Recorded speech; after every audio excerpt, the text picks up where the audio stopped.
Welcome to the जी के objective biology channel. तो आज का टॉपिक है ह्यूमन जीनोम प्रोजेक्ट के बारे में।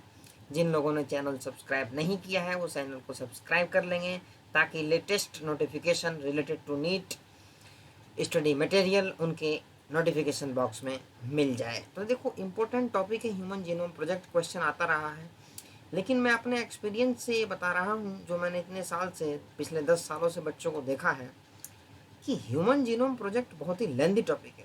बच्चों को ये एक्चुअली में पढ़ने का मन नहीं करता है, लेकिन यहाँ तुमको अच्छे से समझाया जाएगा कि आखिर क्या थे इसके मेन मेन पॉइंट बताए जाएंगे और कहाँ से क्वेश्चन पूछा जाता है वो बताया जाएगा। तो बड़े ही आसानी से कवर हो जाएगा, पढ़ने का मन भी करेगा। तो अब हम ये देखते हैं कि भाई ह्यूमन जीनोम प्रोजेक्ट आया क्यों।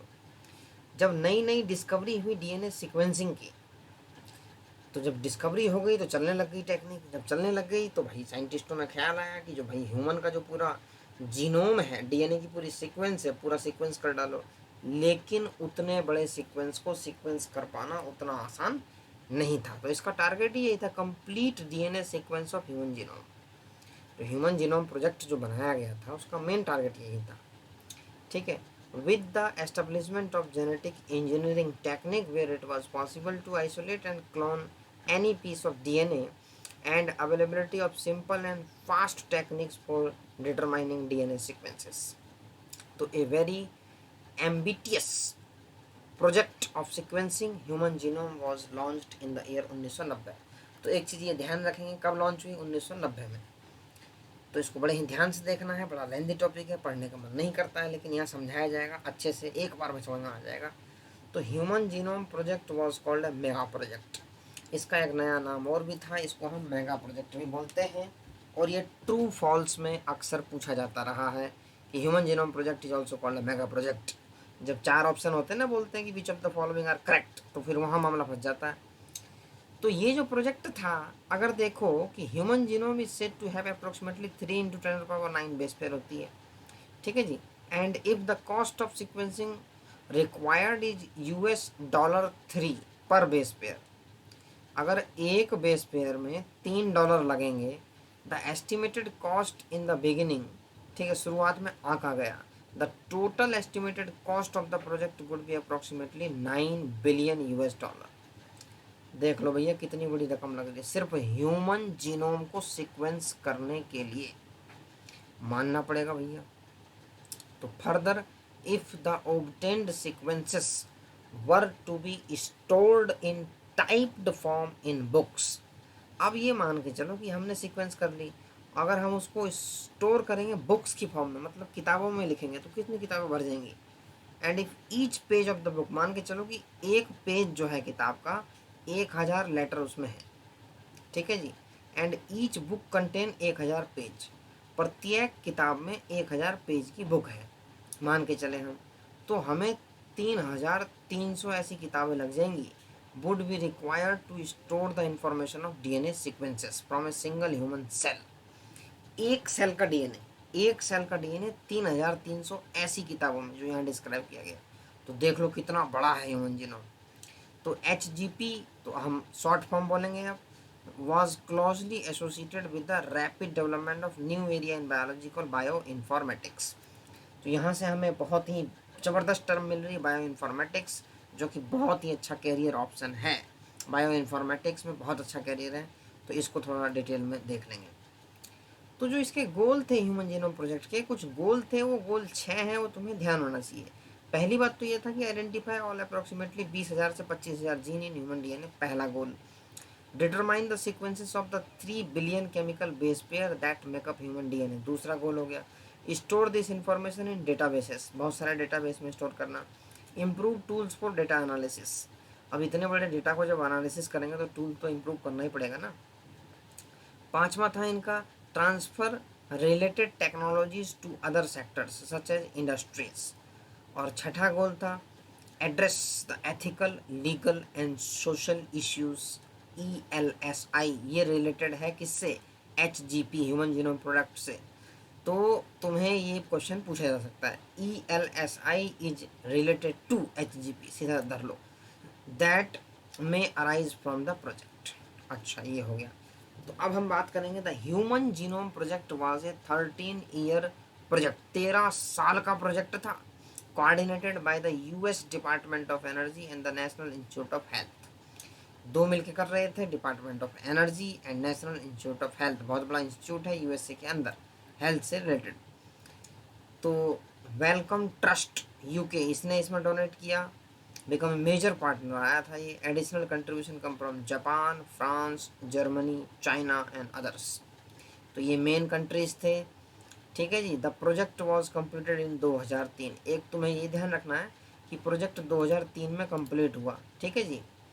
तो हम मेन पॉइंट पे फोकस करेंगे। अब देखो, many non human models organism such as bacteria, yeast, Caenorhabditis elegans. अब इसमें तुम्हें एक ही ध्यान देना है कि ये क्या है तुम्हारा, a free living non pathogenic nematode है। फ्री लिविंग भी है, नॉन पैथोजेनिक नेमाटोड भी है।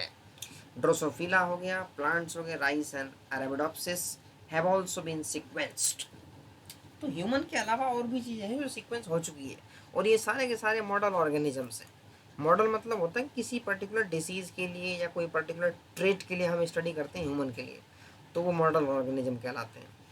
अब बात आती है भैया मेथडोलॉजी कि इतने बड़े डीएनए सीक्वेंस को किस मेथड से इन्होंने सीक्वेंस किया। इतना आसान काम तो है नहीं, एक बार में सीक्वेंस भी नहीं हो सकता, तो किया कैसे है। तो मेथड में दो मेजर अप्रोच थे। पहला अप्रोच ये था कि focused on identifying all the genes that are expressed as RNA. Question पूछा जा चुका है कि एक्सप्रेस्ड सीक्वेंस टैग्स क्या चीज़ है, तो वही है। तो all the genes that are expressed as RNA उनको हम कहते हैं एक्सप्रेस्ड टैग सीक्वेंस टैग्स, ये हो गया।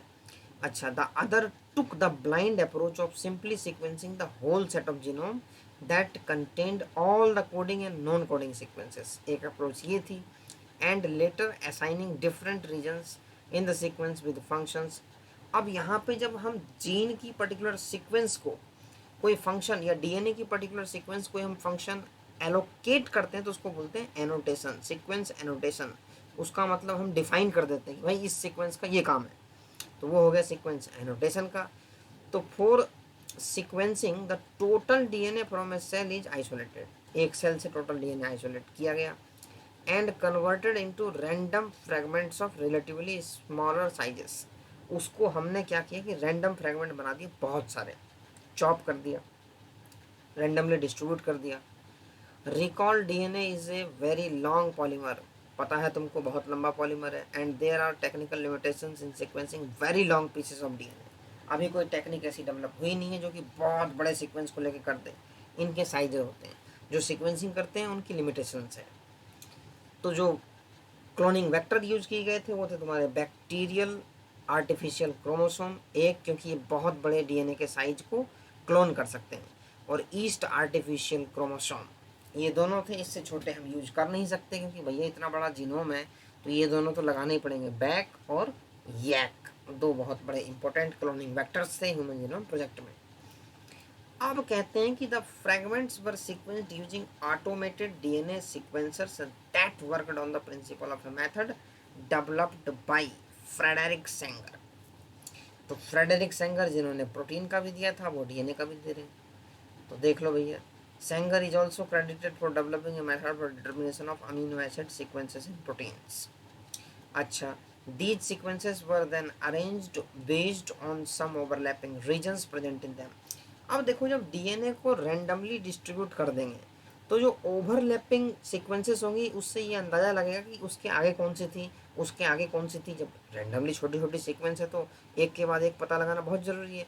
तो ओवरलैपिंग वर्ड आ रहा है, इससे ही हम पकड़ते हैं कि अगली सीक्वेंस कौन सी थी। जहाँ जहाँ ओवरलैप होती जाती है वहाँ वहाँ हम समझते जाते हैं इसका अगला ये था, इसका अगला ये था, इसका अगला ये था। ओवरलैपिंग से वहाँ पकड़ में आती है। तो ये हो गया the sequence of chromosome 1 was completed only in May 2006। तो क्रोमोसोम 1 का जो था वो मई 2006 में कंप्लीट हुआ। This was the last of the 24 human chromosomes, सबसे लास्ट में हुआ ये 22 autosomes X and Y to be sequenced. तो another challenging task was assigning the genetic and physical maps on the genome. बहुत बड़े बड़े टास्क थे, salient feature of human genome. अब हम इसके अंदर फटाफट से जो ह्यूमन जीनोम के सैलेंट फीचर है वो देख लेते हैं, क्वेश्चन इस टॉपिक से भी आ जाता है। तो salient features of human genome है ये, इसको हम देख लेंगे फटाफट से। The human genome contain 3164.7 million base pair, पहली चीज़। Average gene consist of 3000 bases, average gene, but size vary greatly with the largest non human gene. क्यों, कौन सा है? डिस्ट्रोफिन, ये सबसे बड़ा जीन है भाई, एट 2.4 मिलियन बेसिस। तो ये तुम्हें ध्यान रखना है, इस जीन का नाम ध्यान रख लो, सबसे लार्जेस्ट जीन है डिस्ट्रोफिन। ठीक है जी, तो इसको ध्यान रखना है। Total number of genes is estimated at 30,000 estimate किया गया, मच लोअर देन 80,000, 1,40,000 जो पहले लगा रहे थे लोग। तो almost all nucleotide bases are exactly the same in all people. 99.9% जो है सेम होता है सब में, खाली 0.1 में ही हिसाब किताब का डिफरेंस है। The functions are unknown for over 50% of the discovered genes, 50% के तो हमें फंक्शन ही नहीं पता। तो less than 2% of the genome codes for protein, ये लाइन हाईलाइट इसलिए की गई है कि अब आप देख सकते हो 100 में से सिर्फ 2% जीनोम जो है प्रोटीन के लिए कोड करता है, उससे ही हमारी सारी की जीविका चलती है। तो repeated sequences make a very large portion of the human genome. Repeated sequence जो होते हैं बहुत बड़ा फ्रैक्शन बनाते हैं ह्यूमन जीनोम का। तो repetitive sequences are stretches of DNA sequences that are repeated many times, sometimes 100 to 1000 times. They are thought to have no direct coding functions, but they shed light on chromosome structure, dynamics and evolution. ये हो गया repetitive sequences का। Chromosome 1 has the most gene, chromosome number 1 के पास सबसे ज़्यादा gene है 2968, and Y has the फीवेस्ट 231। तो ये तुम्हें ध्यान रखना है। तो scientist have identified SNP, single nucleotide polymorphism. अब क्या है कि एक पॉइंट म्यूटेशन, ठीक है जी, तो पॉइंट, सिंगल पॉइंट पे locations where SNP pronounce SNPs occur in humans, तो ऐसी 1.4 मिलियन लोकेशंस है। This information promises to revolutionize the process of finding chromosomal locations for disease associated sequences and tracing human history. तो ये थी तुम्हारी human genome project, कुछ थे applications और फ्यूचर चैलेंजेस। तो इस पैराग्राफ में यही दिखाया गया है कि भैया all the transcript in a particular tissue और ऑर्गन और ट्यूमर। तो ट्रांसक्रिप्ट मतलब होता है whole set of transcriptome they are producing. तो ये थी कहानी, और how tens of thousands of genes and proteins work together in interconnected network to orchestrate the chemistry of life. ठीक है जी, तो ह्यूमन जीनोम प्रोजेक्ट के बहुत सारे जो थे तुम्हारे फ्यूचर प्रोस्पेक्टिव्स भी थे कि भाई अगर पूरी जीनोम सीक्वेंस होगी तो जो जेनेटिक डिसीज़ है सीक्वेंस रिलेटेड, उसको हम ठीक कर सकते हैं। नई नई टेक्निक्स, नई नई दवाएं और नए नए उपाय हम निकाल सकते हैं बीमारियों को ट्रीट करने का। तो ये इसके कुछ एस्पायरेशंस थे। इस तरीके से ह्यूमन जीनोम प्रोजेक्ट को हमने देखा है। थोड़ा सा टॉपिक बड़ा लेंदी है, थोड़ा सा बोरिंग टाइप का है, बट इसको बड़ा ही मन लगा के पढ़ें। एक क्वेश्चन हर साल आ रहा है इस टॉपिक से। तो इसके साथ ही ह्यूमन जीनोम प्रोजेक्ट ख़त्म होता है।